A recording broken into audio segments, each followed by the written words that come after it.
একজন স্বাভাবিক মানুষের বেঁচে থাকার মতো কিচ্ছু নেই এখানে। তবুও এই শহরের মাটি কামড়ে পড়ে থাকতে চায় মানুষ। এদের জীবনযাপনে রয়েছে অদ্ভুত এক রহস্য। পাহাড় কেটে তৈরি করা সুড়ঙ্গ রাস্তায় পড়ে থাকে মুঠো মুঠো সোনা, কিন্তু কেউ ছুঁয়েও দেখে না এইসব সোনা। আজব এই শহরটি পৃথিবীর সবথেকে উঁচু শহর হিসেবেও পরিচিত, যার নাম লারিনকোনাডা।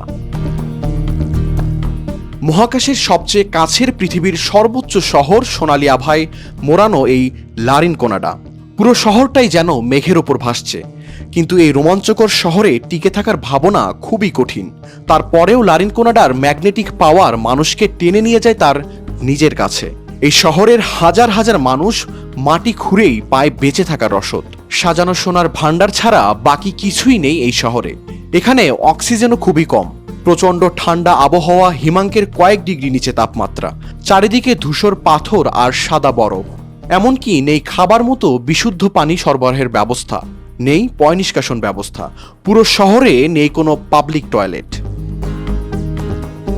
উচ্চতাজনিত সমস্যার কারণে মাথা ব্যথা, মাথা ঘোরা, বমি বমি ভাব, অনিদ্রা এবং মানসিক অবসাদ এখানকার নিত্যসঙ্গী। কিন্তু তারপরেও পেরু বলিভিয়া সীমান্তের একদম কাছেই এই শহরে প্রতিকূল পরিবেশে এত মানুষ, সংখ্যাটা প্রায় 50,000। মানুষ লারিনকোনাডায় ছুটে যায় শুধুমাত্র সোনার টানে। এখানে সবকিছুই আবর্তিত হয় সোনাকে ঘিরে। ভূতত্ত্ববিদদের মতে এখানে এখনো কয়েকশো কোটি ডলারের বেশি মূল্যের সোনা রয়েছে, কিন্তু সেই সোনাকে হাতের মুঠোয় পাওয়া সহজ কথা নয়। লারিনকোনাডা শহরটিতে অসংখ্য ছোট বড় সোনার খনি রয়েছে। পাহাড়ের গা ও মাটি খুঁড়ে যেমনভাবে আকরিক সংগ্রহ করা হয়, তেমনি সুড়ঙ্গ কেটে পাহাড়ের ভেতরে ঢুকে সেখান থেকেও আকরিক সংগ্রহ করা হয়, যাকে বলা হয় হার্ড রক মাইনিং। এখানে স্বর্ণের সন্ধানে যুগের পর যুগ ধরে পাহাড়ের ভেতরে সুড়ঙ্গ কাটা হয়েছে। এই খনিগুলোর ভেতরে সবসময় হাঁসফাঁস করা গরম থাকে, ডিনামাইট বিস্ফোরণের ধুলো, কখনো বিষাক্ত গ্যাস, আর খুব কম আলো।